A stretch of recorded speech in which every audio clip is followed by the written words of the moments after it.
কোন ধর্ম কর্ম এবং কোন কাজে আমরা কি কেউ বাধাগ্রস্ত হই? আমরা এই যে দিদিদের কাছে আমার গজরিয়াতে যেতে পারি, আপনাদের আত্মীয় স্বজন আছে, আমি হয়তো ওইভাবে আপনাদের সাথে আসতে পারি না, মিশতে পারি না। ওয়াদা দিচ্ছি আমার মুসলমান বোনদের জন্য যা করার সমভাবে ইনশাল্লাহ আপনাদের জন্য সেম আমরা একই কাজ করব।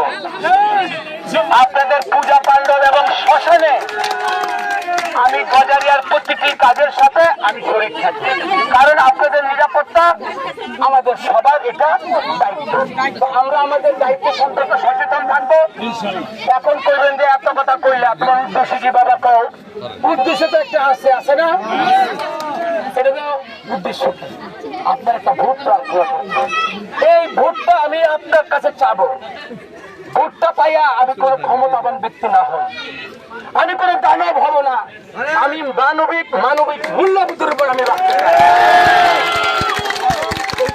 আমার কাজে আপনি তো একদিন ভোট দিয়ে দেবেন না, আমার 5 বছর আপনাকে গাড়ি টানতে বলবো না, না করলে আপনার লোকটা তো খারাপ কথা রাখতে হবে। আমি সর্বশক্তিমান আল্লাহর নামে বলছি যে এই একটা ভোট আমানত, একটা জিম্মাদারি। এই জিম্মাদারি যেন আল্লাহ আমারকে আপনাদের কাজের জন্য সবার জন্য নিয়োজিত করে, আপনারা সেই গঠন করেন। আমার দায়িত্বের মধ্যে যেটা পড়ে 100% কতটা 99% না, 100%। এই 100%-এর ব্যাপারে যদি আমি এক রত্তি পরিমাণ, এক চুল পরিমাণ, এক পয়সা যদি আমার পরিবারের মধ্যে যায়, আপনারা আবার কোনদিন মাফ করেন না, ঠিক আছে? আমার এইটাই কাজ। দোয়া করবেন আল্লাহ আমাকে, তারেক রহমানকে সুস্বাস্থ্য দেখ। মানুষকে সেবা করতে গেলে হাইট রাখতে হবে। শুধু আমি হাইটা না, আমার ছেলে সরকার, আমি স্পোর্টসম্যান, ব্যাডমিন্টন খেলি, আমি দৌড়াই করে এই মানুষগুলোর সাথে ভোট ভিক্ষা চাই, তাই না? এই জন্য আমার শারীরিক সুস্থতা, আমার এই মানুষ, এই মনোপটটা, এই মনোজগৎটা যেন আল্লাহ তাআলা মানুষকে করার জন্য আমাকে কবুল করে।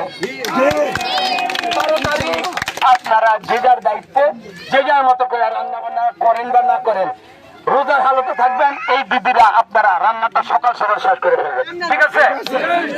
একেবারে সবাই পুরুষ পোলাকে ফেলে দিবেন, তোমরা খাইয়ে যাও, পকেটে শুকনো খাবার থাকবে। ভোট গণনা না হওয়া পর্যন্ত, ডিক্লেয়ার না হওয়া পর্যন্ত এই পুরুষটা তোমার ভোট কেন্দ্র ছাড়বেন না। আপনাদের সবাইকে ধন্যবাদ। আমি বিশেষ করে মহিলা মা বোনদের প্রতি অতিরিক্ত আমি কৃতজ্ঞ, কারণ আপনারা দেখেন আমি কখন আসতাম, হয়তো একটু দেরি হয়েছে, কিন্তু আপনারা কিন্তু রাস্তা ছাড়েন নাই। আজকে রাস্তা ছাড়েন না, এটা হলো এক্সাম্পল। 12 তারিখে আপনারা ভোট কেন্দ্র ছাড়বেন না, এটা হইব দ্বিতীয় পরীক্ষা।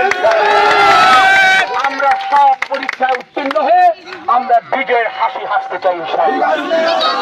সবার সাথে বারবার দেখা হবে, দেখার প্রতিনিধি হিসাবে আল্লাহ আমাকে কবুল করুক। সর্বশক্তিমান আল্লাহ আমাকে যেন দায়িত্বটা দেয়। আপনাদের সবার সহযোগিতা, সবার দোয়া আমার দরকার। সবাইকে ধন্যবাদ।